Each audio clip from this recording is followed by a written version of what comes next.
Hello, welcome everyone to The Distraction here on Fightful.com. I am Jeremy Lambert, joined, almost as always, by the less pretty Joseph Hulbert. Joe, how are you? Wow, that was even worse. I'm good. I expected a bigger sort of response from my return, though. Jeremy, I'm going to be honest. I expected some fireworks. I expected some excitement, but I'm happy to be back, even if I have a great deal of anger towards our audience for making me feel like the third most important member of a two-man podcast. That's where I'm at right now. Going to be honest. It's your fault for not bringing any type of fireworks. You have True. to budget for this, Joseph, not me. Wow, that's an indictment. That's very scary. I mean, I look. We're going to get this out of the way. We've definitely not recorded this already, so we're going to get this out of the way now. Um, Jeremy, I've been on this podcast for you and since the start of the year, right? And we've gone up, we've gone down, we've done bow down, boss time, all of the above. We've bought cameos for each other, the whole deal, right? And yet here I am, sitting here as part of this podcast. I've missed one single episode, and that is now, as far as I know anyway, our most viewed episode of all time. I would like an explanation from you on behalf of our audience. Thank you, please. The explanation is this came out of nowhere on like Sunday night. Ricky was like, "Hey, can I do your show?" I was like, "Yeah, sure." And so I messaged you on Sunday night, and everything seemed fine. And then Monday, this is the real scoop, by the way, everybody. This is not a bit. This is the real scoop. Monday, you messaged me and like, I have internet issues. My Wi-Fi is out. Don't know what I can do. You apparently tried a couple different gimmicks. Nothing Yeah. worked. And I mean, look, Ricky Starks, he's a big star, right? He just main evented AEW Dynamite last night. He doesn't have a back anymore after last night. Yes. I couldn't ask him to reschedule because we didn't know when your Wi-Fi was going to be back.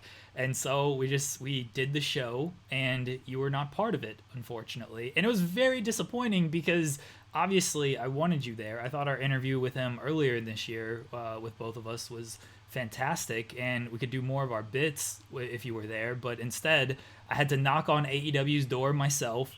I had to go in the evasion alone, and Ricky answered. And then I had to boost the distraction and invade AEW, and I think they got the message after last night. We saw last night he lost. Tony heard the show. He was like, "What are you doing? Doing their show? We're at war with them." Completely Yes. buried Ricky because he did our show. Don't do that, Tony. But what can you do? But yeah, you weren't there. He probably would have gotten it worse if you were here, honestly. I mean, that is all true. I'm still angry at the audience. I'm still very mad. But, it is what it is, right? I sense that I'm the Bret the Hitman Hart of this show. My numbers may not be groundbreaking, but I promise I'm big in Europe. Okay? And that's where I'm at. That's where I'm at with this. But I'll move on like a professional, Jeremy. That's what I do here. You know that I'm the pro here. Right? I have the budget. I have the takes. I upset everyone on Twitter. And I'm sure, I promise, Jeremy, this show will not go far enough off the rails that it gets clipped for comedic content as people laugh at me whining about booking in the World Wrestling Federation. Please proceed with the distraction. I better clarify that before something does get clipped, Ricky did not get buried because he did our show. Okay, someone's gonna clip that and be like, "He did this show on Fightful. Look Yeah. how AEW treated him."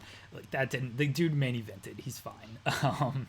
But Joe having internet issues is 100% a shoot. The rest of that, you can believe what you want out of it. It's probably not true. Well, much like most of our show, it's all bit. It's all fun. We don't take wrestling too serious here on the distraction. That's our Sometimes. gimmick. That's our gimmick is we try not to take wrestling too serious here. Yes. But Yeah. some people do, and some people will look at this stuff as reports. All right, let's get on with it. It's Thursday. We're here to talk wrestling. We didn't do a movie review on Tuesday. We had Ricky Starks instead. Did I mention that, Joseph? That we had Ricky Starks on the show on Once or Tuesday? twice. All Yeah, right. once or twice. I Okay. saw a few tweets about the groundbreaking numbers it drew too. Just a few, only a few tweets about that. So, I'm not bitter about it at all, man. Just, anytime you can get started with the topics, feel free. Okay, I promise. I promise. Let's get into it. Let's start with AEW, actually. Let's start with Matt Cardona and really Matt Cardona. Matt Cardona made his debut last night, the former Zack Ryder. Cody did an interview with ESPN earlier in the day, and he was asked, like, "Oh, which free agents do you want, who had left WWE, got released by WWE. And he mentioned Ryder, Cardona. We know they're good friends. Cardona ended up showing up. He also mentioned Rusev, who earlier in the day said he's retired from wrestling and he's a professional Twitch streamer right now, which God bless the man. That's a great life to have. Joseph, what did you make of Cardona's debut and Rusev's retirement, I guess? I was about as excited about Cardona's debut as Jim Ross was. You know, I'm going to struggle with this. I actually think he's a smart signing. Seems to be very clued in on the social media. He has the Figure podcast, which people seem to love in that like community. I'm not going to pretend to be like super excited about seeing his matches, but in fairness to the guy, this is an opportunity that he legitimately hasn't had for his whole career, basically, because he now has the WWE name value, but he's out of the system. So like, it's only fair we give him a shot, right? I mean, the story here is the Rusev deal. I sincerely hope that he's messing around with people, like, and he's having some fun, because of all of the guys that got cut, he was the one I wanted to see do stuff elsewhere most. So that was my main topic. Cardona, I kind of expected. Good for him, I guess. It's not a big deal to me, I've got to say. I feel like Rusev is probably just messing around. Maybe he doesn't want to go to AEW right now.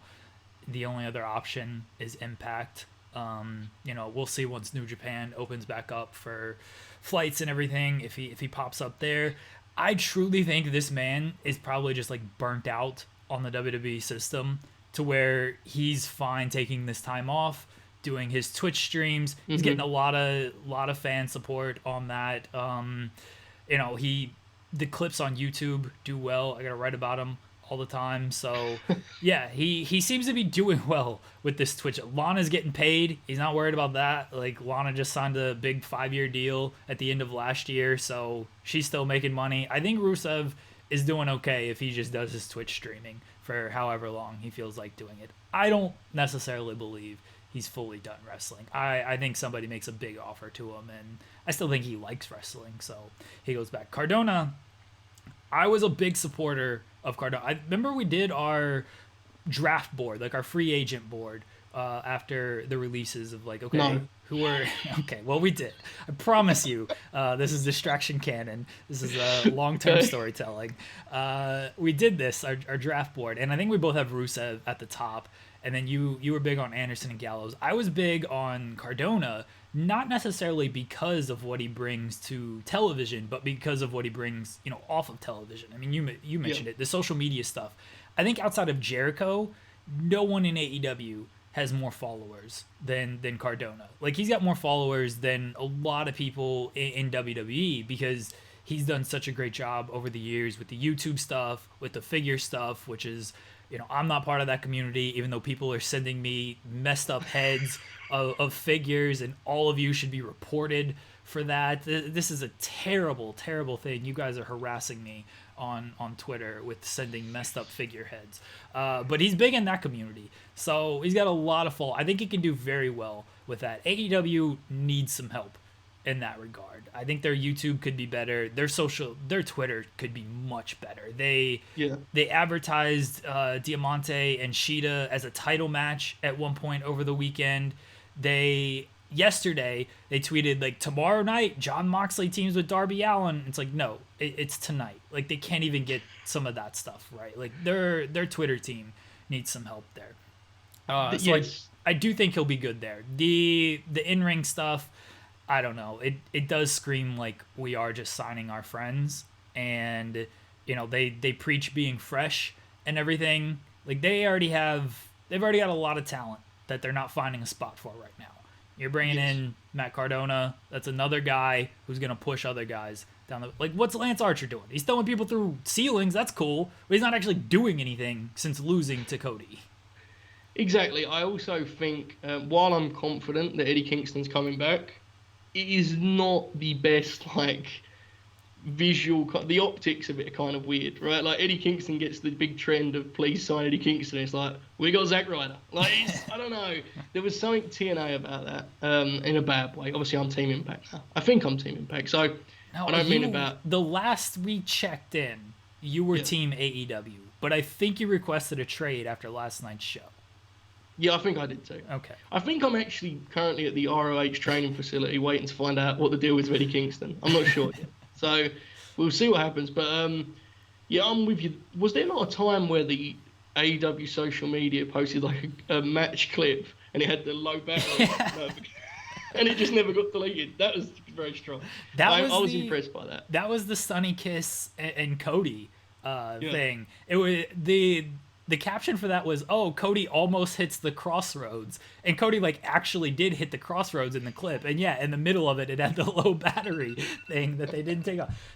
Their Twitter team, it's been a mess for a while, and it hasn't gotten any better. I don't know how that stuff gets through, but it's bad. It's weird because they are like mostly what appears to be a competent, efficient promotion, like all things considered, right? For a wrestling company that's a year old, like they're not. But man, yeah, that one element you feel like they'd be really good at because they're the new, fresh. They're terrible at. It's weird. I don't know how. Like, are we saying that Cardona is so good at social media that he's gonna like teach them how to do this, or is he just like I'm confused? Is it his reach that we're saying is good here? Yeah, I think it's his. Okay. I don't think Cardona is sitting and doing social media seminars with whoever the guy is, right? Remember Khan called him out at one point because they teased like, "Oh, big announcement coming," and it was like, "Yeah, AEW's coming to the Eastern area." And it's like, cool, this is great for people who live in Atlanta, but this doesn't matter to me in Canada. And Tony Khan was like, "Yeah, we shouldn't tease announcements like that." Whatever his name, Jack. And so yeah, I think maybe Cardona's gonna teach him how to do that. That's Cardona's actual role. Is he's just a social media supervisor.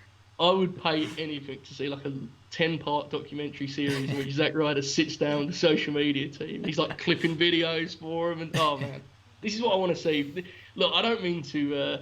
He may surprise us in ring, right? Like he's obviously been limited in what he can do. Everyone is. That's the way WWE is, for better sometimes and for worse. Maybe he's going to come out and do a Canadian Destroyer. That's very new nowadays, right, Jeremy? No one does that. Maybe he'll do that. No, good for him. I'm glad. I'm a little bit surprised him and Myers have split. I thought like they were going to be a double act now forever, but I'll say this much, dude. It's going to be fun when Cody turns heel and the only guy that's surprised is Cardona. That's going to rule. That's all you need to know. That is going to rule. Is Cardona just Sting? That's who he is now? Like, we've just made Cardona... Let's not get carried away here, pal. He was jacked. He looked jacked enough to be Sting last night. They want some face paint? He could have pulled it off. People are going to laugh at this, but while, yes, he did look bigger, I think he's actually always been super big, especially the last few years. And I think it's just the change in... Like, I think it's just a different look with the AEW roster, generally. And some guys look... I think they're less proficient at shooting, some of the guys. Like, FTR looks smaller in AEW than they did, which is a weird thing to pull off, I must say. But Ryder, he's probably got bigger, but I do genuinely think it's just like a fresh set of eyes, basically, you know? Fresh lick of paint. I do think that because, I mean, the joke in AEW is, like, they have a smaller roster. Like, Billy Gunn is a monster in AEW. Humongous, man. Yeah, and in WWE, he's like, oh yeah, he's just a regular-looking dude in WWE. So I think the same thing kind of applies with Cardona, where he was always big in WWE. It didn't stand out as much in AEW. He just looks like Andre the Giant compared to everybody else. What is the Wrestle Kingdom Battle Royal they do? The New Japan Rumble, right? Yeah, I know what you're talking about. I can't think of the actual name they have for it.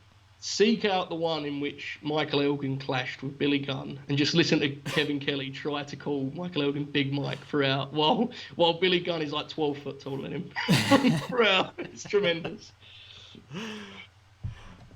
Sticking with AEW, MJF announced last night his candidacy for AEW champion.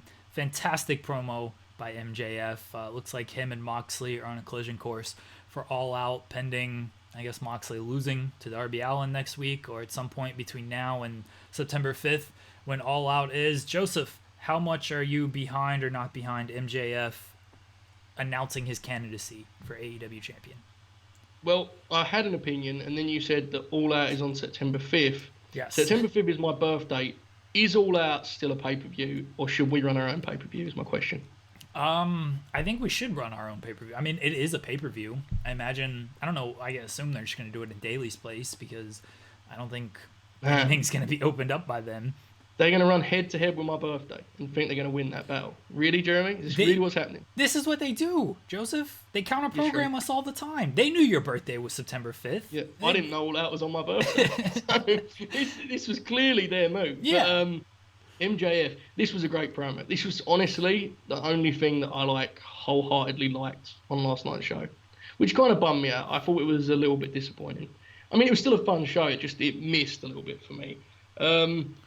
My take, Jeremy, is that this belt should go to a freshly heel-turned Kenny Omega at the Full Gear event, which would be a year from the first Moxley Omega match. Okay, that's my take, and then I would lead to Hangman taking it from Kenny. That would be if I had the pencil, Jeremy, that's what I'm going for. If that is not the intention, it feels like MJF almost has to win the belt. Like, it almost does. He's like the obvious heel pick, right? Unless you're turning someone. So, this is a compelling main event from a finish point of view, as far as who's going over here, what they're going to do. It's also interesting to me in terms of what kind of match are we going to get here.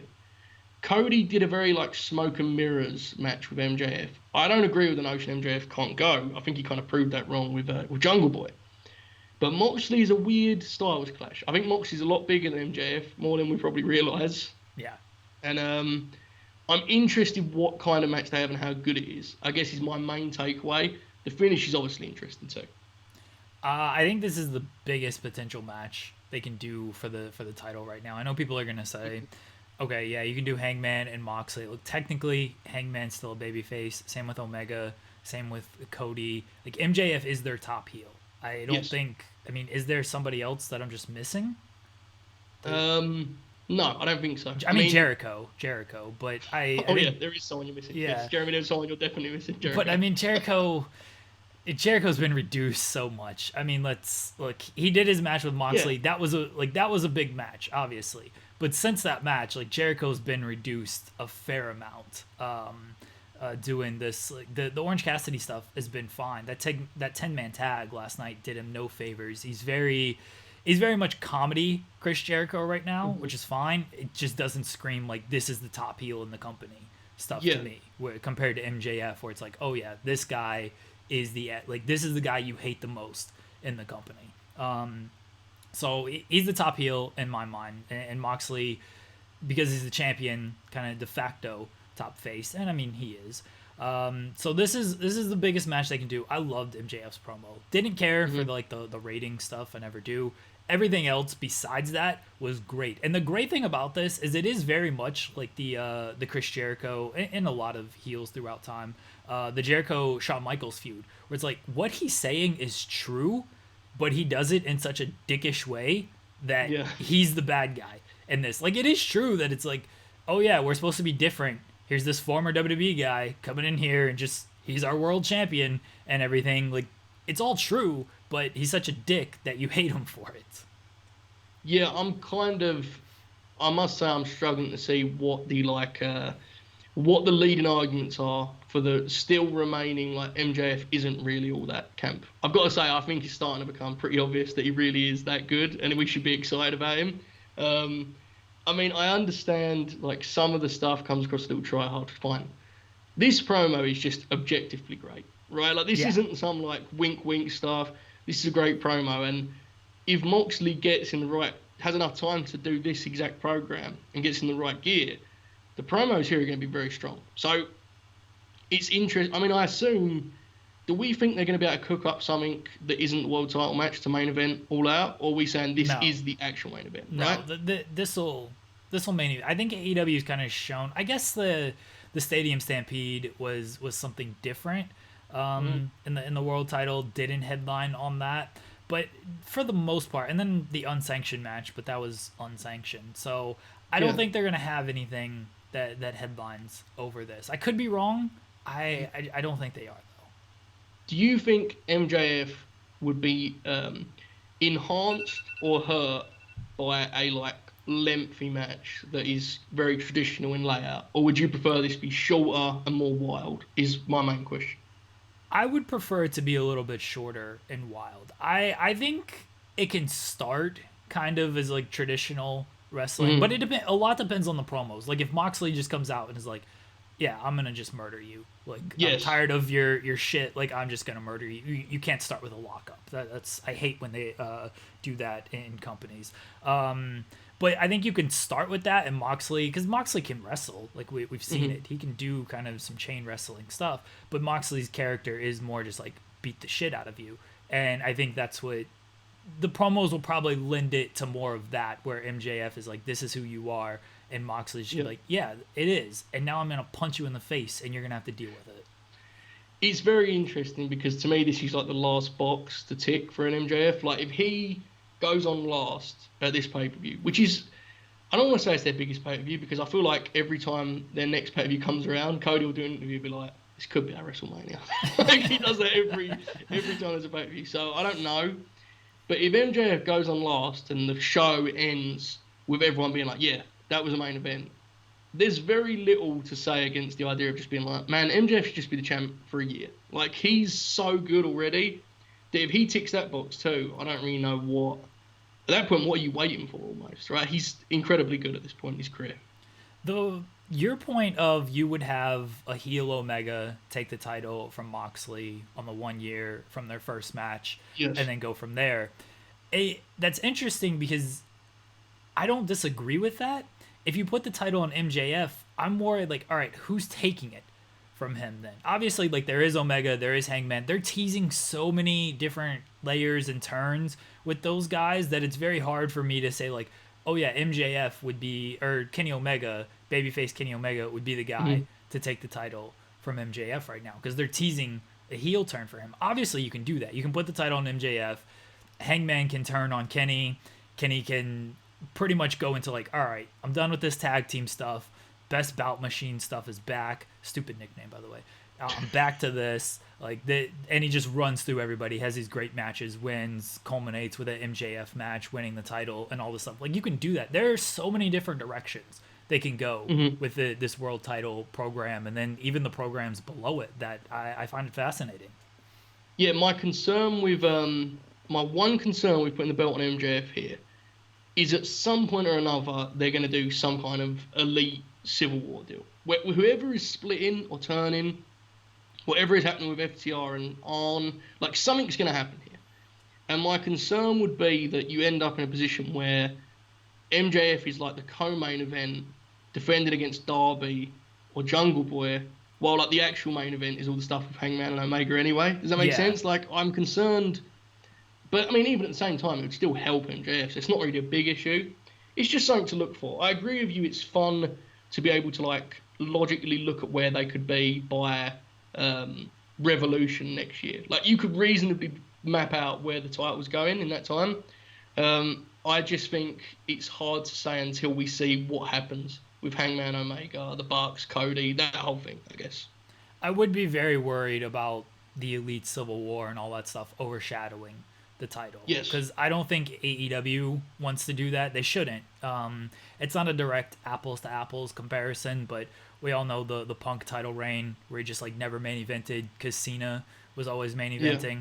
Obviously, Cena and Laurinaitis is not going to be an in-ring quality of the Elite Civil War stuff should be. So I get that, but it did devalue like that Punk title reign, like the Punk Bryan matches and stuff. And like, you don't want to do that. Like, you want the world title to be the world title, and you want it to main event the majority of your big shows. If you've got something special, if you can do an unsanctioned match and you feel like, all right, that has to main event, fine, but you don't want it to be overshadowed by stuff where the title's not on the line. You want the title to be that important, and that's what they preached at the start of AEW. People were like, "Oh, why Jericho and Hangman go on last?" Everyone knew that the tag team ladder match was going to be a better match. That should have gone on last. Like, no, you want the world title to go on last. Yeah, I agree. I think especially with MJF, like, he's not. You know, if Jericho goes on before an unsanctioned match, it's like, it's Jericho. You know, like, MJF's such a strong character. When he gets that belt, you want him to be insufferable, him the centerpiece of the show. So that could impact where they go with this. But I'm just interested as to how it plays out in general, to be honest. Speaking of the world title, shifting gears to WWE, Randy Orton has made his intentions known. He is going after the WWE Championship and Drew McIntyre. He hit an RKO out of nowhere, Joseph. Always out of nowhere. Hit an RKO on McIntyre to close Raw. We've got a big main event for SummerSlam. What are your thoughts on it? Good job. I think this is a good thumbs up. Everyone's happy. Here we have top heel, who is beating everyone up and being awesome, versus top babyface, who is beating everyone up and being awesome. This is a genuine feat. I'm not being sarcastic here. They have actually got a match in which I'm like, I'm interested as to the result of that match. WWE has got such great talent in depth that they can put any two guys together and it's like, that'll be fun, I'll watch it. Very rarely now do they get me to where it's like, I'm actually interested who wins this. This match does that for me. Like, I'm very intrigued as to, do they think Randy is so hot and so great that you would sacrifice Drew's title reign? It's a really interesting debate. I think if you watch this show, you know where I'm at as a fan. But I think being objective, man, it's hard for me to... I kind of feel like Drew needs to keep it here. But I'm very interested in it, just as a main event. It's a worthy main event. I'm looking forward to this as well. Like you said, it finally feels like, okay, this is the top babyface, this is the top heel, they're gonna wrestle. And it is a matter of, all right, who's going to win this match? Like, we don't know. The McIntyre's reign so far, there's been no mystery as far as like who's going to win. Like, he wasn't going to lose that quickly to Bobby Lashley, even though you thought Lashley should shoot on him. And I agree. Lashley should have just shot on him. He was never going to lose to Dolph Ziggler. That's one of their biggest crimes, is trying to get people to believe Dolph Ziggler is going to win the title. Orton's a different story, because Orton, like you said, he's been hot. He took out Edge, took out Christian, took out Big Show, and now he moves into this program with Drew McIntyre. I think they put the title on Orton. I really do. I think he's been so good at this that they just run with him. And because you don't know when fans are going to be back and stuff, like McIntyre, I feel bad for him because they've done nothing wrong with how they booked his reign outside of the Dolph Ziggler believe stuff, but it's just he's not doing it in front of anybody. And so it's the same thing with really anybody. Moxley's having the same issue in AEW where like none of this stuff is actually bad. I just don't know how much it matters because there's no fans. With Orton, I feel like even without fans, his stuff has been even better and feels like it still matters. I agree. This try to do what we just did with the All Elite Wrestling. Jeremy, this try now to go full depth chart. Randy Orton wins the belt at SummerSlam. Let's say he defends it against Drew at whatever they're calling the September pay-per-view this year. Okay? Thank you. Very good. What then? Who are the baby faces, right? So Kevin Owens and Orton is fresh, right? Relatively speaking. Yeah. That'd be good. Yeah. Then where we going? Because this is my concern with the current roster. Yeah, I mean, I get that. Look, they have the talent, like you said. It's just who are they going to heat up?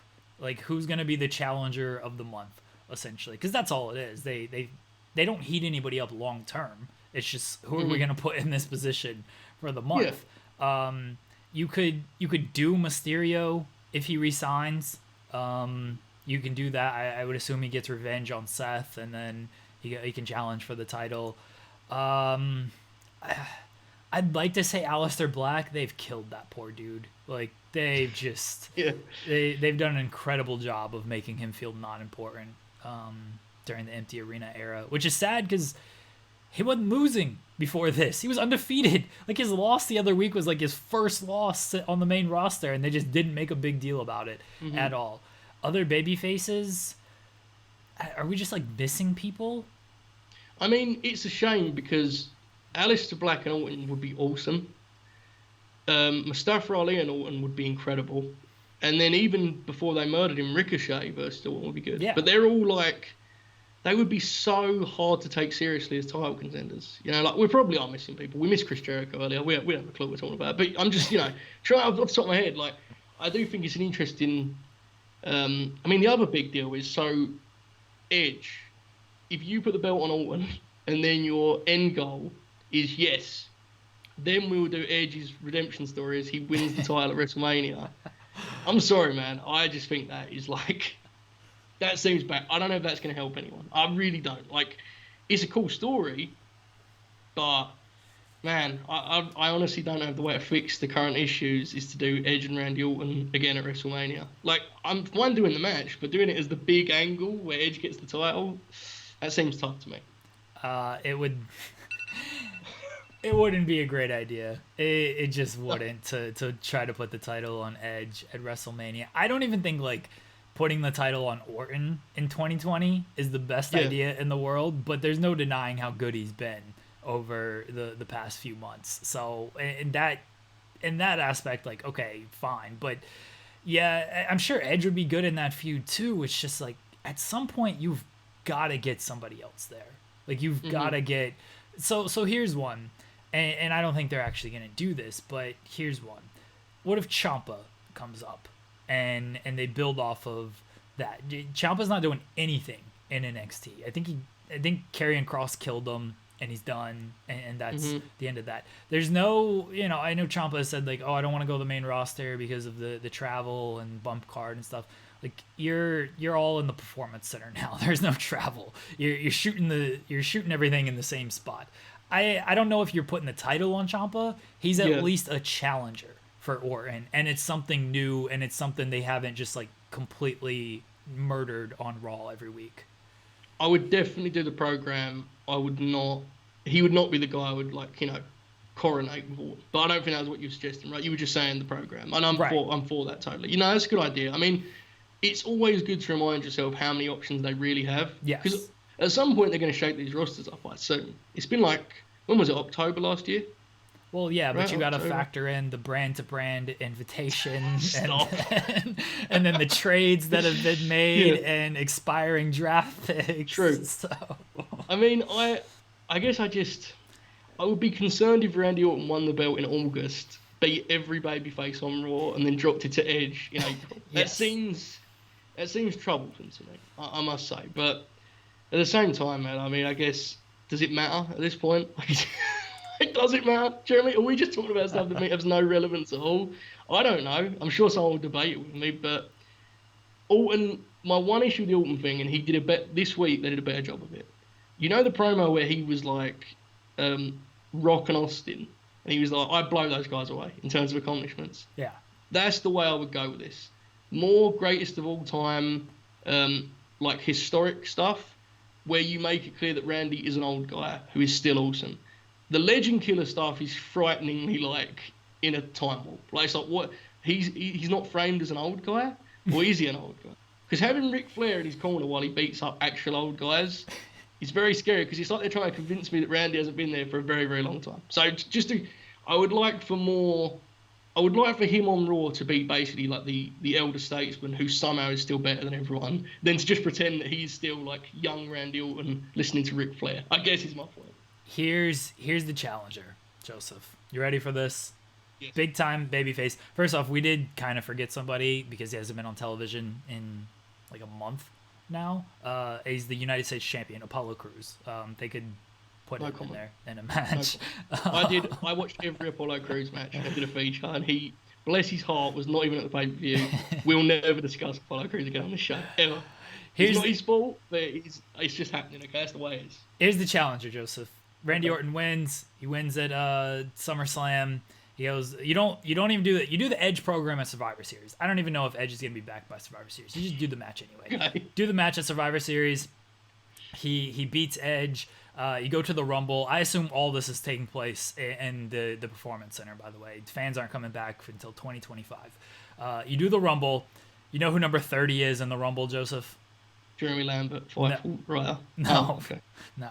It's not. Okay. I will take a bump later on in this show. At the end of the show, I'll try. I didn't want to do it at the beginning because I took a practice bump and I nearly suffered a concussion. And so I didn't want to do it at the beginning of the show and then try to do this show with a concussion. Don't ask me why I'm taking a bump. We'll explain that later on. Stick around, folks. Big reason to stick around. Here's who number 30 is, Joseph. Hadn't been seen since in almost a year by the time this rolls around. Don't remember the last time he was in the Rumble, but one time when he was in the Rumble, had the greatest surprise entrance of all time at number 30. John Cena comes out wins the Rumble. Cena, Orton, part 332, WrestleMania 37. Are you ready? Are you ready for Cena and Orton? Legitimately the biggest match they could do. Like, unironically, at least that's an actual big match. Edge and Orton is only like wrestling big. Cena's now big. Yeah. You know? I'm all in. Let's do it. Let's do it. Let's just do it now. In fact, can we just move the Rumble forward to August and do it immediately? Let's do it right now. I'm in. Cena's not doing anything. He's not filming movies or whatever. Exactly. Yeah, so why can't they get him to Florida? Like, they don't have to hold off that long.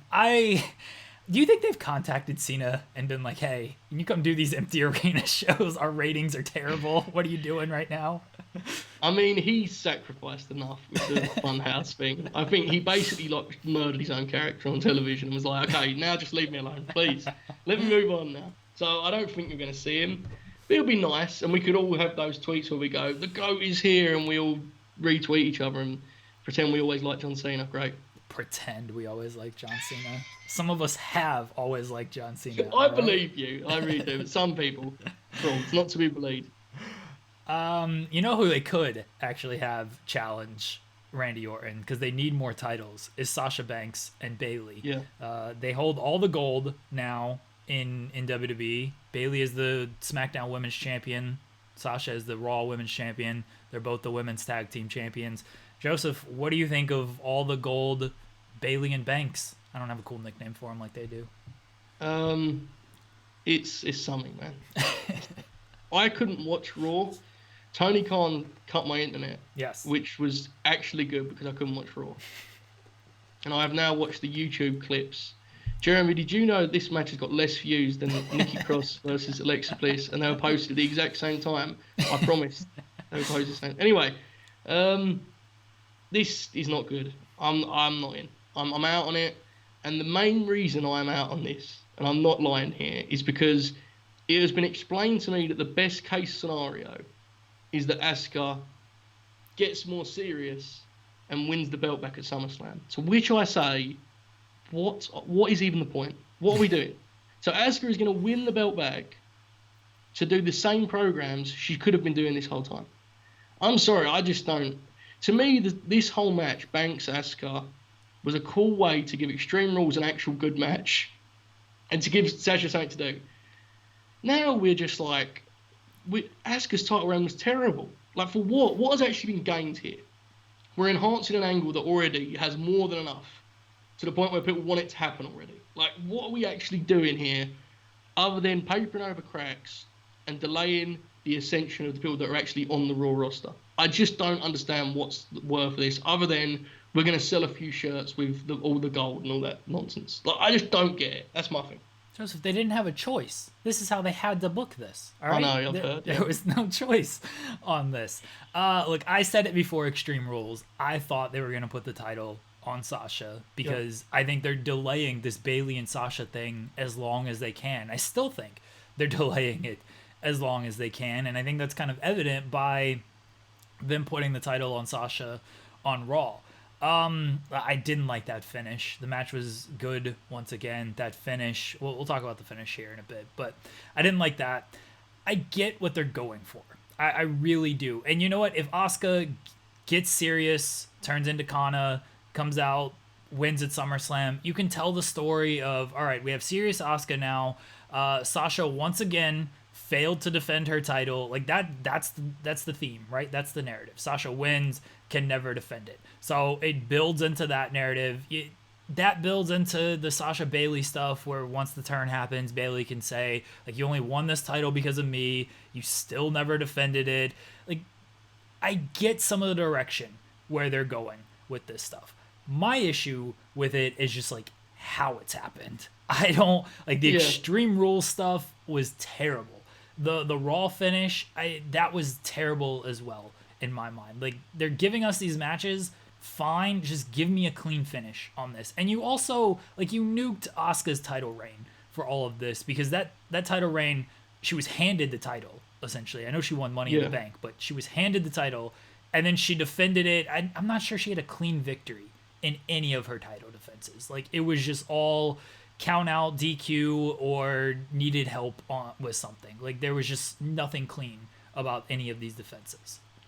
Yes, that's my issue. Like, it became a weird debate, this whole thing, because people think that, like, if you're anti this decision, you don't appreciate how long Sasha Banks has waited for this moment. Like, I'm 100%, I get that. I get that it's frustrating if you're a fan of hers to have waited all this time for her to be like the show, and now she's there and we're like, nope, don't like it. Like, I get that. However, I'm speaking for everyone here. That's what I do on this show, Jeremy. Did you know? I'll speak for myself. I want her as champion. I want her to be the SmackDown champion, winning it at SummerSlam. That's all I wanted. I have not asked for any of this other stuff. And to me, like, so then what's the end game with more serious Asuka? Like, so then what happens? Did she lose it to Shayna in November? Like, I haven't got what we're going to get out of that. Like, why couldn't it have just been Asuka beats up Nia Jax, beats Shayna, and then eventually she loses it to whoever you want to make a star? Like, I'm struggling to see how this even enhances Bayley and Sasha, unless they really channel in on the whole couldn't defend the title thing. And then at that point, it's like, sure. Like, I mean, maybe that's good. I don't know. But then the issue with that is you're telling the story of her not being able to defend it in a program in which she's going to be trying to win it off Bayley. So I don't even know if that's good. But she can win it. Like, she's proven she can win it. She just So it uses this to Bayley. She's like, you won't beat me at WrestleMania because you've never been able to defend your title. Like, yeah, she hasn't got it yet, Bayley. Let's save that promo for next month. Like, I don't know, man. No, but that's the story, though. It's Bayley says, oh yeah, you can't beat me, whatever. Sasha beats her. And then that's the hook for the rematch as well. But did you need to do this to make that work? Like, they've already done it. Like, we know it's the thing, you know? No, you didn't need to do all of this to make it work. The thing with the Asuka being more serious and stuff is like, okay, why like now is she becoming more serious? And I don't know why you just couldn't do this beforehand. Like, why couldn't, like you said, why couldn't she just, all right, she beats Nia Jax, she beats Shayna. Like, all right, now she's serious because she watched her friend get her head rammed into the garage door a few times and scream out in her name. And, like, oh, now she's really out for revenge. Like, okay. And then she beats Sasha. Then, like, are you going to kill the momentum of Shayna or Nia? Like, fine. I think people would rather have Asuka on top than those two, but it's one of those, it's a moment, you know? Oh, serious, here comes serious Asuka. Everybody gift this, everybody do your articles, post your pictures, this is the cool moment, and then they don't know what they're doing. Like, they don't know how they got there, and they don't know what they're doing before it or after it. They just know they created that moment, and that's what matters. Yeah, and the great irony of it is, to me, is like, of all the female characters that I wouldn't shift or change it, it was Asuka. Like, to me, she's perfect because a casual WWE fan that likes character and personality, supposedly they exist, don't know, I hear about them, they would like Asuka because she's, like, endearing, funny, charismatic. Like, why do we have to change it Asuka? Like, we're just pretending we do now to make sense of this nonsense. It's unnecessary, it sucks. And now we'll get into the finish. The levels of, like, how contrived this is are insane. Like, they're like, it's bonkers because the finish itself is illogical because why Asuka could ever lose the belt by count out was dumb. Right, we agree there, firstly, right? That's immediately dumb. Like, that's what Zord Stephanie said, though. That's what she said. It made it look so bad. It looked silly. And then, and I'm sure we'll get into the Ember Moon booking session that took place on Twitch, but, like, she's right. It didn't seem nearly strong enough. I'm sorry, it didn't. She was, like, kicking her a little bit. She slightly threw her against the door. Like, it was just... And why was it on the screen? Like, I would have had... I'm about to fantasy book, sorry, bro. I would have had Bayley maybe has Kyrie. You know that platform where Elias died? Yes. Where he fell off? Yeah. Why not have Bayley holding Kyrie over the platform? And Kyrie is shouting Asuka. That would be in the building. She could see her in the corner of the building. Then she would run over to said part of the building. Then you could do a chase back to the ring, and she doesn't get to the ring 10 before she gets there. Why did we not do that? No, I like your platform idea. It's better than cinder blocks. I like your platform idea. I would have actually, because they wanted to write Kyrie off of television, right? Like, this was the way to do it. So I like that. But like, Bayley actually tosses her, drops her, or whatever. And then Asuka is just more concerned about that than this title match, which that was the story anyway, right? Like she was more concerned about her friend than winning the title. So I don't even think you need like the chase thing. Just like Asuka is almost there, Kairi gets dropped, and Asuka's just checking on her, and she gets counted out, and that's it. Yeah, like something that looks way removed from what Kairi sustains in every wrestling match, basically, is what we're saying, right? Regardless of what it is, that's what Ember was getting at too. Like, I know that everyone took Ember's quotes as like a literal like feature she wrote. She was just talking like we are. Yeah. And what she was saying was, it needed to be something that wasn't like something Asuka watches take place from the apron in every tag match they've ever had. Like she just got kicked in the head and thrown around a little bit. Something more drastic, something more urgent would have worked, but it's still all just nonsense. It's so like, I hate to say a finish is phony in wrestling because of course it's all phony, it's all silly. But it is super contrived and phony because it feels so like they've had to make up so many little, tiny little lies to make up this one big lie that this is a feasible finish. It's just, it missed for me, that's all. I don't mind the idea of Asuka sacrificing the belt for her friend. It's the execution I hated, I guess. Yeah, I don't think the execution was good. Her losing, again, I thought this was the goal all along, to put all the titles on Sasha and Bayley because they want to extend this feud for, SummerSlam 2025, I'm sure. I feel like, and then Ember's going to be on Twitch all the time, be like, 5 years in a row, guys. Thought we had it 5 years in a row, and it just, where is it? Bless Ember Moon, by the way. She just goes on Twitch and is just like, here's my Raw review. Like, she's just a podcaster like us. I could not. So when you did the arc with Jeremy because you're a professional and you're good at what you do. That's right. You got that scoop. Yes. I was like, I like Ember Moon. I'm actually going to watch the Twitch. Folks, this was not like, what did you think of them winning the belts? Right. It was like, hey guys, I'm here to review Raw and tell you about how much it sucked. Yeah. She actually said, and this is not a direct quote, but like basically what she said was, the show infuriated me as a professional and as a fan. Yes. And she turned it off after the Raw Women's Title match. Like this actually is a real. It's amazing to me that people think she's trying to be like, she's trying to do some kind of like slander thing. Like she basically says the show sucks, guys. She's trying her best here, to be honest. Try not to shun real opinions because I hate to break it to you, there are probably other women that have the same opinions. I know, bro. Big scoop. I think some of the other women also think the show sucks. I know.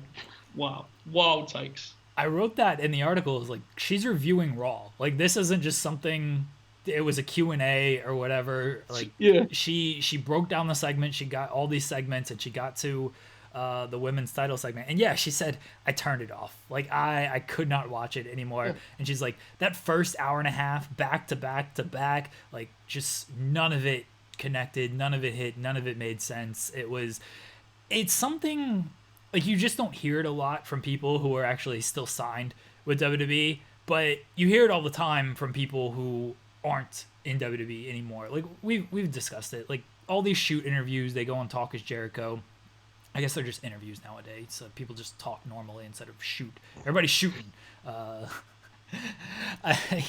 I do like that. I think like Rusev put like Rusev shoots on working with Jeff Hardy, and he's just like telling this like fun story of like, yeah, I told him to get his hands up when I kicked him and he didn't, and so I knocked him out. But Jeff Hardy's the man. Love Jeff Hardy. Like that's what he said. But he labels it as like shoots with working with Jeff Hardy because he knows like wrestling fans are like, oh man, Rusev's giving the dirt on this one.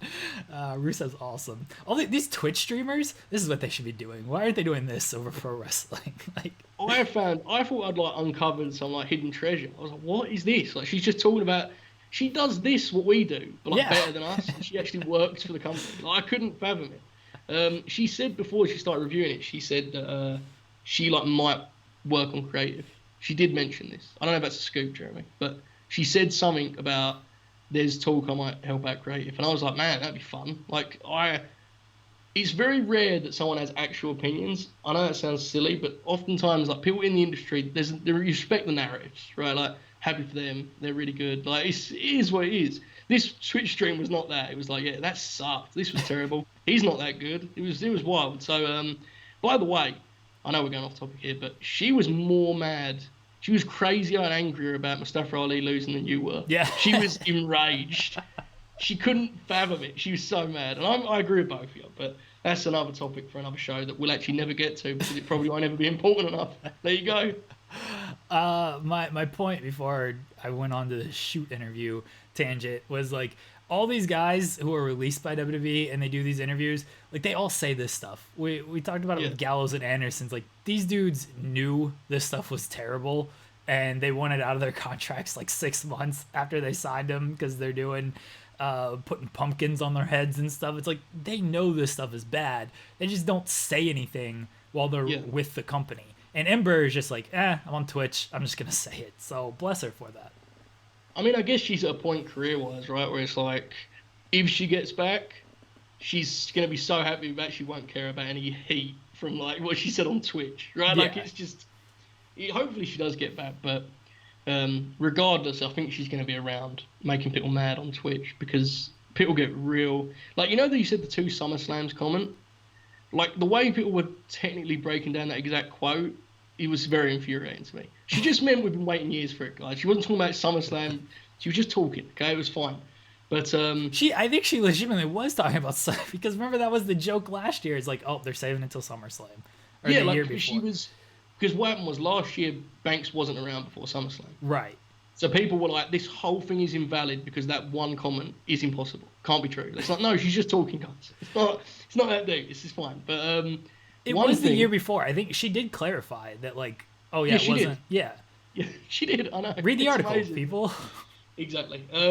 On this topic, any chance Nikki Cross wins the blue belt to do the role reversal thing that I've been talking about for 4 years on the show? No. Oh.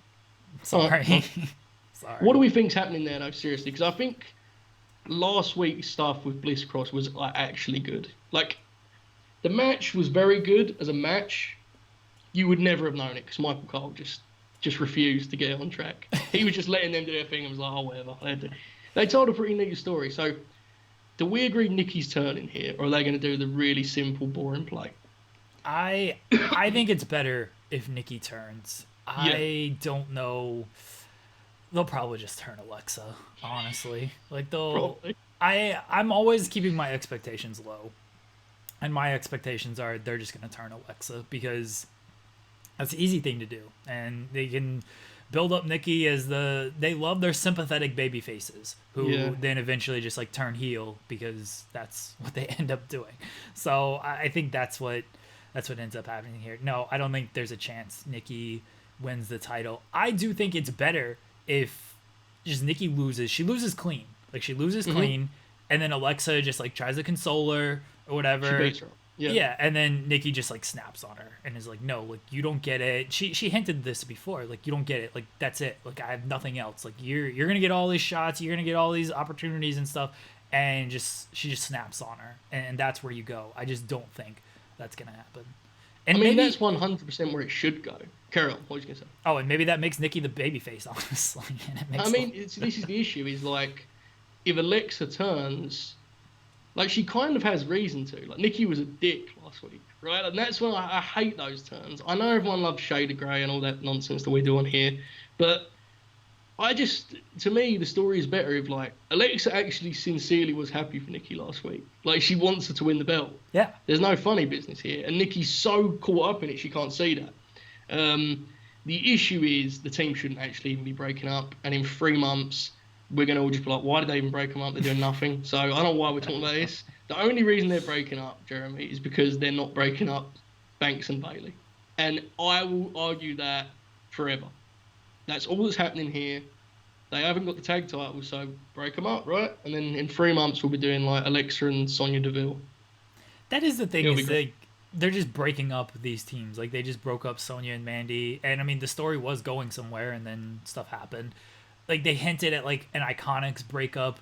It's like, can these teams just, like, enjoy each other's company and, like, go after these titles? Like, you don't have to do, like, these hinting. Even Banks and Bayley, it's like, oh, are they going to break up? Are they not? Like, can these teams, like, just be friends? Like, this is what New Day talks about all the time. It's like, we don't want to break up. Like, we just enjoy being with each other and doing stuff together. Like, why do we have to break up? Like, you don't have to break up everyone.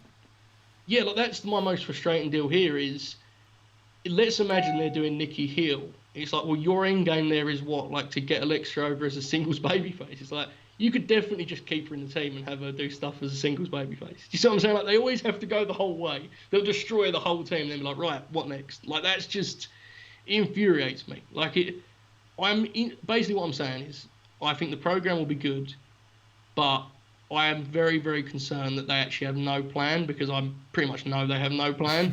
And then what we'll leave, like, we'll just be like, okay, what did we get out of that? You know, and that kind of sucks. I like this tag team. I'd rather not be left watching Lacey Evans promos. I'd rather not do that, Jeremy. But here we are. This is where I'm at with WWF. I just talk myself into ideas and then tell myself why I don't actually want them all. Anyway, carry on. Next topic, Jeremy. We put way more thought and conversation into this than they have. Yes. Final topic, retro review topic. You picked last week James E. Cornette against Paul E. Dangerously from Great American Bash 1989, a tuxedo match. Yeah. Did you watch the promos beforehand on this? Okay, I was just making sure. Who had the better promo in your mind? Okay, now you've done my bit, so I'm about to play a game. Before we do anything, I have a game. I'm very scared.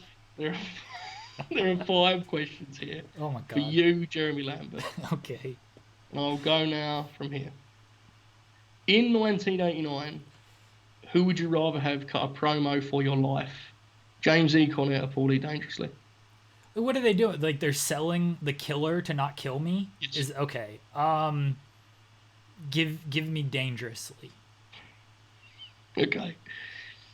In their absolute prime, either man, like at their height of their powers, who would you rather have be your manager when you take your first bump in a minute? Paul E. Dangerously or James E. Cornette? I would still want Dangerously, because he'll like because he'll freak out if he manages it like Brock and he does like the shocked face, like Yeah. like he just can't believe that someone just knocked me down, like that's what I want. I don't think Cornette would do that. I think Cornette would just like slam the tennis racket or something. Okay. Paired with the best wrestler in the world, when they were both at their athletic prime, who would you rather trust to have a freestyle match? Paul E. Dangerously or James E. Cornette? So like it's a tag team match? No, just literally them versus Ric Flair, Okada, Oh, whoever. okay. Just them. They have to get 3 stars, or as close as they can. For the 1989 version of this person. Yes. I don't think either of them got more athletic. Really. I mean, Jim had his issues this time. Yeah, but still, that's what I'm going with. Is like Cornette definitely had some issues here. Yes. He had some bad legs, so I would still go with Heyman on this. Wow, that's bold. Okay, fine. I'm letting you go with that. Okay. Who would you rather have book your territory in an environment most suited to their taste? So like, Cornette, 100% Cornette. Okay. 100%. And finally, and most importantly, who would you rather have as a friend? James E. Cornette or Paul E. Dangerously? Oh my God, Heyman. Like, What a fool. I mean, that's not really Cornette. I don't want. He's blocked me on Twitter, so whatever. True. I don't want him as a friend at all. Heyman, I hear the guy is a liar. That's what people tell me. Joseph, he's a big time liar. I don't know if you heard this scoop before, but he likes throwing people under the bus, and no one likes him. I've heard that no one likes him, but I would rather have him than Jim Cornette, because I feel like I could at least banter with Heyman a little bit, and Cornette I would just get sick of very quickly. Yeah, I thought you'd clash, especially because you blocked me on Twitter. But I just wanted to play that game, Jeremy. I wanted to establish where you were at here before we get started. Okay.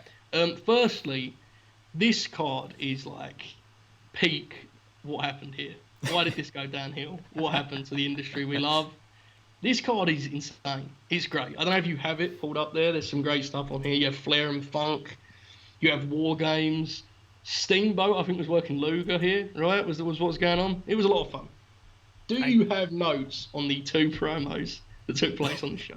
I didn't take notes. I should have taken notes because I didn't want to do the bit where I redid the promo. We should have done that, actually. I should have done Heyman's promo and you could have done Cornette's, or vice versa. We're not going to do that.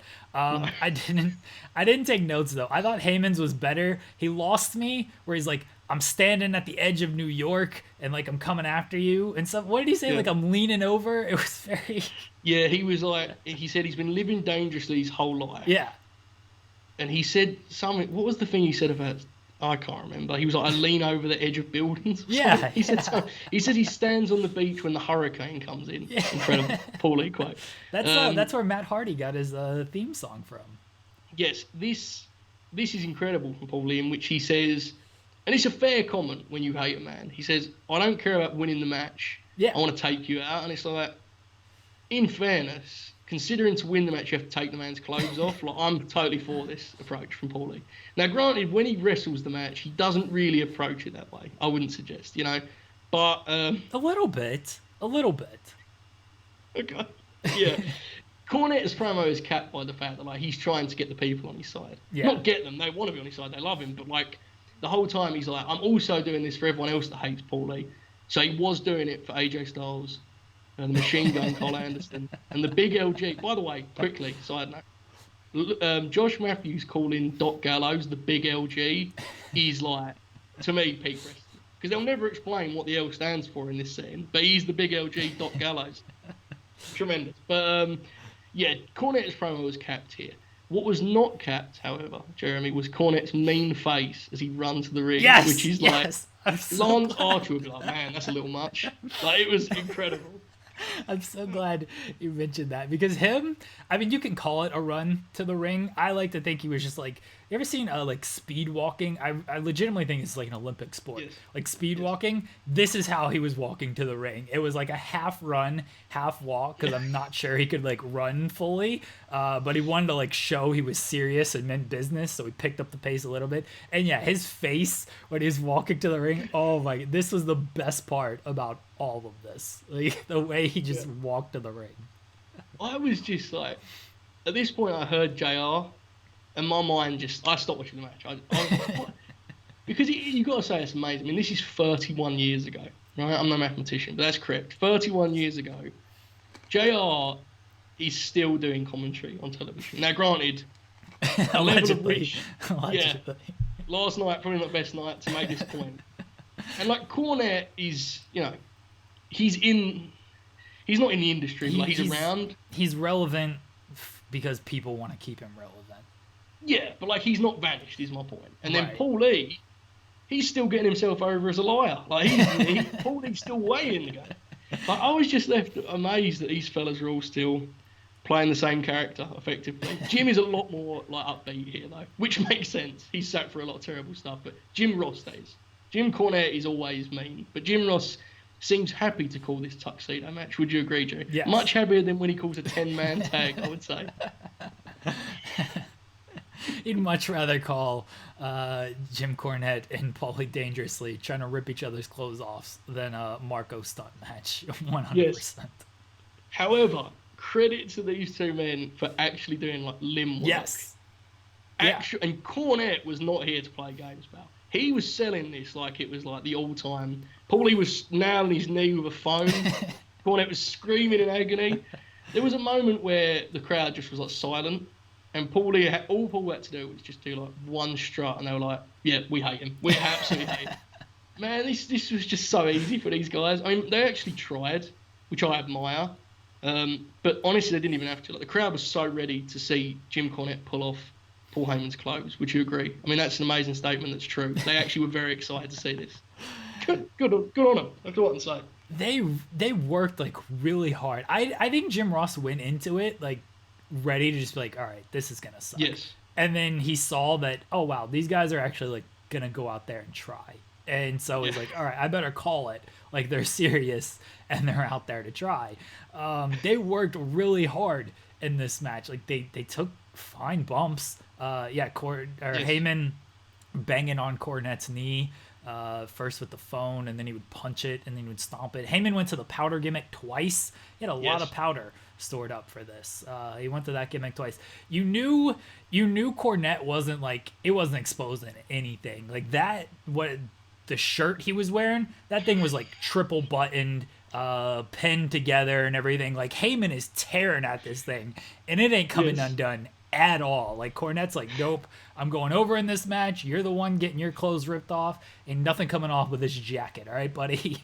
I'm sure Cornette had his... I mean, they said he wore knee braces. I feel like Cornette had, like, double padding on those legs as well, just in case Heyman decided to shoot with those phone shots on his leg. I think he was. I don't know how much work it was. I don't know if they're, especially Paulie, I don't know if there's enough skill here for Paulie to be working those thorough shots. By the way, one of my favourite wrestling things is when, like, a hated, truly horrible heel turns babyface and the lead announcer has to figure out, like, how he's going to tackle this. Jim Ross has always been great at it. Like, how do you now like the person we've all hated for years? And the best that Jim can do for Jim Cornette is he's like, well, I want him to win because, and I quote, at least he's kind of fun to be around. That was the most. He was like, if I go any further than that, I'm a liar. I'm going to say he's kind of fun to be around and leave it at that. Yeah, he's like, I do the Saturday show, whatever show they had. He's like, yeah, he's kind of fun to be around. That other guy, like, forget him. Like, I don't want to be around him at all. That Jim Ross tried here. This match is like the epitome of like Randy Orton doing these interviews where he's like, you don't got to do 3 million flips. Like, just go out there and tell a story. Like, Orton, whenever he becomes the head trainer at the Performance Center, he's just going to show people this match and be like, look at this match from 1989. They're getting a bigger reaction than if you go out there and do a double shooting star press. All right, this is all you got to do right here. Honestly, I'm about to say, this is going to destroy my brand because I'm about to become the Cornette of Fightful. What I'm about to say is the truth. God. The 10 seconds in which Cornette is punching Heyman in the face in this match is a better, like, punch to sell combo than legitimately anything I've seen in wrestling in months. And I'm not even doing a bit. Like, he was doing, like, the Kane uppercut punches, and Paul Lee was staggering like Yokozuna. And by the way, Bob Cottle, I have a great quote. Bob Cottle on commentary, dude. Like, Jim Ross is now into this. He's ready to go. And he comes in with, let's see some clothes start coming off here. I tell you, if he would KO him, maybe you could just undress him while he's on top of the mat. Yeah, Jim, take it off. Direct quote. Jim Ross says nothing throughout that whole thing. Jim Ross is like, yeah, okay, sure. Sure, Bob. That's what they should do. They should KO him and then undress him while he's on. He says it so clinically, too. He's very scientific. But that's how you win the match, Joseph. Why wouldn't it? Like, he was, I didn't need the detail in the game plan, though. If he could he was so excited about it. If he could just KO him, he could undress him on the mat.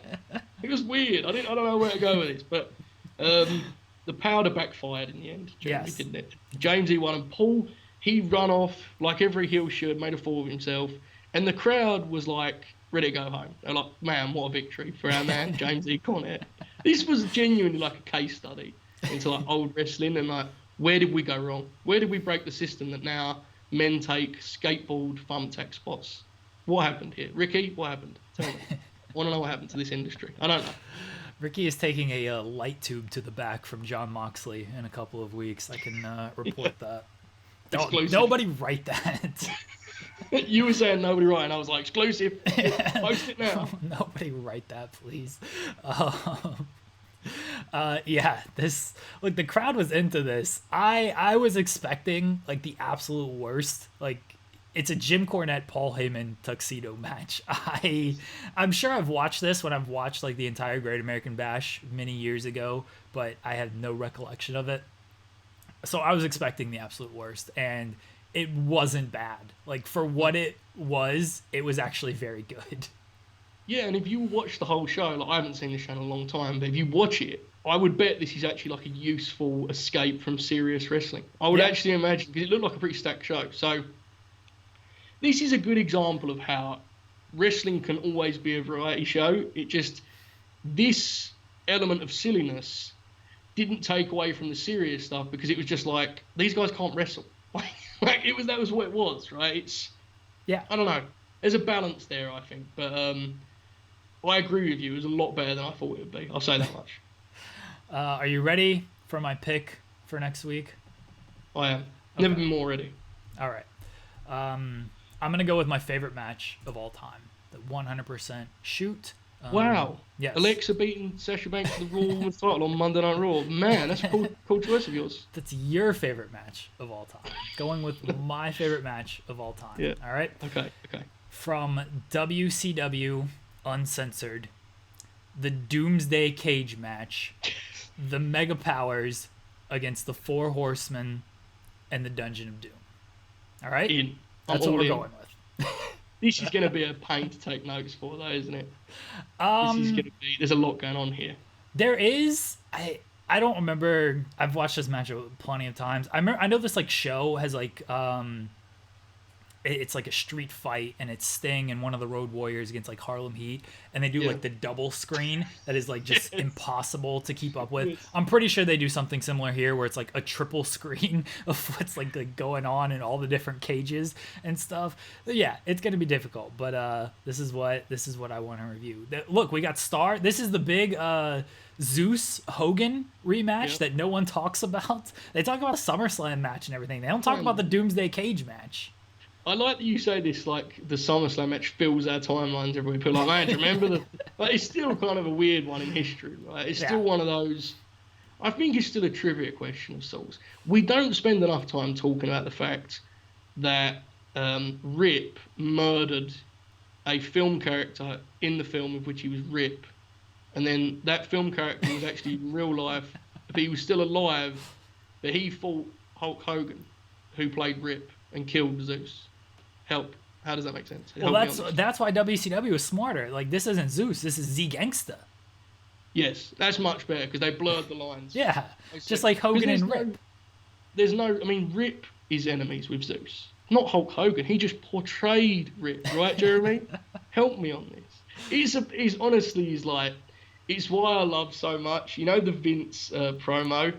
Not even promo, like the intro where he's like, he exposes the business in like 1997. It's like, yeah, man, really hard to see through the WWF before that. Before Vince said it himself, I just thought it was a shoot fighting league as Zeus turned up after being murdered on cinema. Like, I don't know. That's peak WWF to me. But we're not reviewing that. We're reviewing the much worse sequel that took place in a much better promotion. Yeah, I'll do that. Highs and lows. Highs and lows. All right. Yes, we're reviewing the Doomsday Cage match. Legitimately my favorite match of all time. I love this match. That's fair. I can't argue with that. I'm very excited to watch this too. I don't know what we're going to get out of it in terms of podcasting, but I'm enjoying it. I'm enjoying the thought of it. I almost wanted to review, and I mean, we could still watch this, Hogan going to like the Dungeon of Doom. I think it was having a like Clash of Champions. I don't remember which one, but where he like enters the dungeon. Yeah, to be honest, man, I'd have been pretty scared if you remembered the exact clash that happened. No one ever remembers generally the clash numbers, and if you'd have been like, 19, that was it, Hogan came out there, and I'd have been, oh, whoa, hang on, let's calm down. But yeah, we'll watch that. We'll do that, that's fun. All right, we'll watch that, and we'll watch the Doomsday Cage match for next week to review. Okay. All right, Joseph, it is the time everyone has been waiting for. I don't know why I've decided to do this, besides my own stupidity. Oh, bum. I didn't know what you were talking about. Yeah. I thought you were just going to ask me about where you should follow me on Twitter. I was like, what's so big about this? Well, but you're going to take a bump. You should. I'm going to take a bump. Okay. And I think we're doing this because I'm going to answer Cody's TNT Championship challenge, right? That's the gimmick. You're going to be... Yes, I believe you have more potential than Warhorse to be a television star. And I am a proponent of you as the next... Not challenger, TNT champion is what I'm suggesting here, live on air of the Distraction. You're going to be in my corner for that match. Yes. You're going to be my Arn Anderson. I need you to keep him at bay if he decides to get in the ring or anything. Can you deliver a spear to Arn for me? No, but I can print off like a fake playbook with laminated card. Does that help? Yeah, that'll help. Okay. All right. I'm coming for Cody's title. And you know, there's been a lot of talk on the interwebs of like, oh, these guys, they shouldn't be talking about wrestling. They've never taken a bump before. That's why I'm taking a bump on air, because I want to make sure my opinion is valid, Joseph. My opinion needs to be valid, okay? Okay, just stay safe. Please. And I'm answering, I did this beforehand. I don't have a lot of space. I don't know if people can see this. Like, I'm literally in like a corner over here. I can't hear you, by the way, once I take my headphones off. Okay. All right, everybody. This is very scary. For anyone listening to this... Do you see how little space I have? Like, that's the wall. And then if I tilt that there... I'm representing Shad Gaspard, by the way. All right. Very good. I'm gonna take like a Gato bump. Gato's doing pretty well, right? I'm gonna take a Gato bump. All right, here we go. Yeah. All right, that sucks. I'm okay. Okay. I didn't hit my For head. people listening, Jeremy, I don't think just people gonna saw do it. They the probably bump just in thought front of like the I fell, and they You didn't just see the fell. actual bump. But I took a bump. All right, Joseph, I'm back. camera. From this camera shot, you literally just fell. There was no bump to it, but that's more than enough. Don't worry. Yes. I'll never do that. Thank so you. I'll print off the playbooks, pal. We're ready to go. All right, Cody, look, we knocked last week. Ricky Starks answered. You buried him because he answered. I'm coming for you, Cody. All right? Look, I'm looking right at you, Cody. Yep. Arn Anderson, Joseph is coming for you. The distraction's coming for AEW. We're going to win this ratings war. We already have. We're going to continue to win this ratings war. Look, I got a great promo. I'm going to get promo tips from Eddie Kingston. All right. Joseph, where can the people follow you on Twitter? Joe Hulbert 5. I, like Arn Anderson, have the skill of if I cover my mouth with any object, you can never hear me. I stop talking altogether from your perspective. So I'm on there and I'm upsetting everyone again, Jeremy. It's my new thing on Twitter. I upset everyone. I will retire again soon. I no longer write. I simply upset people on Twitter and do this podcast. So follow me there. I'm amazed at what I've just seen. I'm in awe of what I've just seen. The commitment to this business that my co-host has shown is something else. But Dynamite, about to be an explosion. We're coming soon. That's right. We're already Wednesday nights on USA Network. If you don't watch the show here on Fightful, Wednesday nights, 8 o'clock, USA Network. That's our show. That's not whatever else they're putting on. We're going head-to-head with AEW. We're winning. You'll see me on AEW television very soon. I got to grow my long beard back and get the Lance Archer tie back, but I got to get the beard back going for that. Saturday, TEW series. I don't know where we're at. I think it's the Go Home show for King of Kings. Get ready for that, folks. Go Home show. Triple H's last match. All right?